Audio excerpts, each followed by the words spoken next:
এই যে আমাদের দিঘির পাড়ে সুন্দর ফুল ফুটছে। এগুলা পাহাড়েই হয়। এটার নাম হয়েছে বাতাগুড়া গাছ। এটার ফলটা এই ফলগুলা খাওয়া যায়। পাকলে কালো হয়, কালো হইলে তখন খাওয়া যায়। আর এরকম সুন্দর ফুল ফুটে।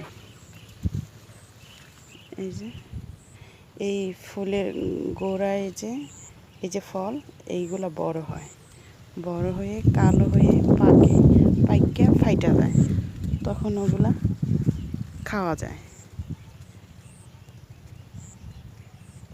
এই যে মানে খুব সুন্দর ফুল ফুটছে।